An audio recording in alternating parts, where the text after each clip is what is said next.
12 जून 2025। एक ऐसा दिन जिसे भारत कभी नहीं भूलेगा। एक फ्लाइट जोड़ी तो थी लंदन के लिए, लेकिन कुछ मिनटों बाद वो जमीन से टकरा गई और सब कुछ खत्म हो गया। 241 लोग, एक ही प्लेन और सिर्फ एक जीवित इंसान। क्या ये हादसा सिर्फ एक तकनीकी खराबी था या इसके पीछे कुछ और था जो छुपाया जा रहा है? आज हम आपको बताएंगे उस क्रैश की पूरी सच्चाई, जिसमें जिंदगी हारी पर इंसानियत जीत गई। 12 जून 2025, एक आम सी दोपहर। अहमदाबाद एयरपोर्ट हमेशा की तरह हलचल में था, लेकिन उस दिन कुछ खास था। फ्लाइट आई 271 की लंदन के लिए उड़ान। 230 यात्री और 12 क्रू मेंबर। कुछ परिवार, कुछ छात्र, कुछ नौकरी पेशा और कुछ अपने सपनों को पूरा करने जा रहे थे। बोइंग 787 ड्रीमलाइनर तैयार खड़ा था। लोग मुस्कुरा रहे थे, फोटोज ले रहे थे, फोन पर अपनों को अलविदा कह रहे थे। किसी को नहीं पता था कि ये उनकी जिंदगी की आखिरी तस्वीर होगी। 1:33 PM फ्लाइट ने टेक ऑफ किया। रनवे पर जोरदार रफ्तार, फिर हवा में उठना, सब कुछ सामान्य लग रहा था। लेकिन टेक ऑफ के महज 30 सेकंड बाद सब बदल गया।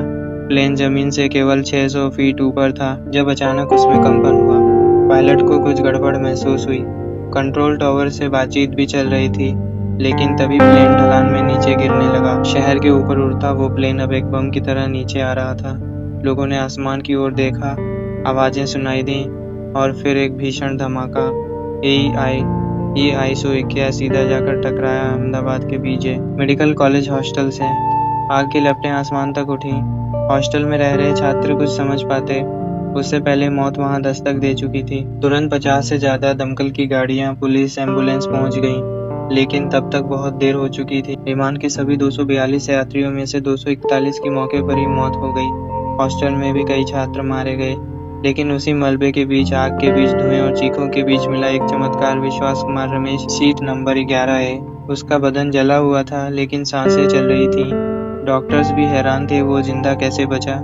शायद भगवान की मर्जी थी, शायद उसकी कहानी अभी अधूरी थी। अब सवाल उठता है, ऐसा हुआ कैसे? DGCA और आइब ने तुरंत जांच शुरू की।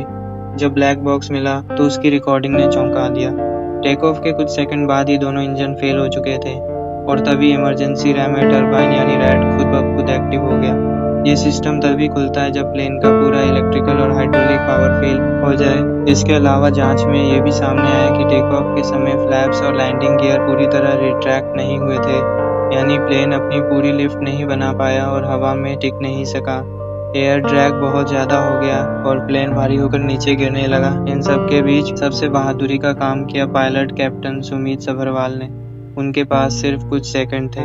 उन्होंने तुरंत मेडे कॉल भेजी और पूरी कोशिश की कि प्लेन को घनी आबादी से हटाकर किसी कम भीड़ वाले एरिया में उतारें। उन्होंने जान बचाने की आखिरी कोशिश की, लेकिन खुद बच नहीं पाए। आज उनके परिवार को गर्व है कि उन्होंने आखिरी सांस तक सैकड़ों जानें बचाने की कोशिश की। एयर इंडिया ने इस हादसे के बाद अपने सभी 787 ड्रीमलाइनर विमान को तुरंत ग्राउंड कर दिया है। DGCA ने pilot training record, technical maintenance reports और सभी इंजीनियरिंग प्रक्रियाओं की जांच शुरू कर दी है। जांच अब इंटरनेशनल लेवल पे हो रही है। बोइंग, GE और ब्रिटिश एविएशन एजेंसियां भी इसमें शामिल हैं। सवाल ये भी उठ रहा है कि क्या पायलट को पूरी जानकारी दी गई थी? क्या टेक्निकल स्टाफ ने चूक की या कहीं कोई बड़ी लापरवाही तो नहीं हुई? ये जवाब आने वाले महीनों में मिलेंगे, लेकिन जो चला गया वो वापस नहीं आएगा। इस एक हादसे ने सैकड़ों परिवारों की दुनिया उजाड़ दी।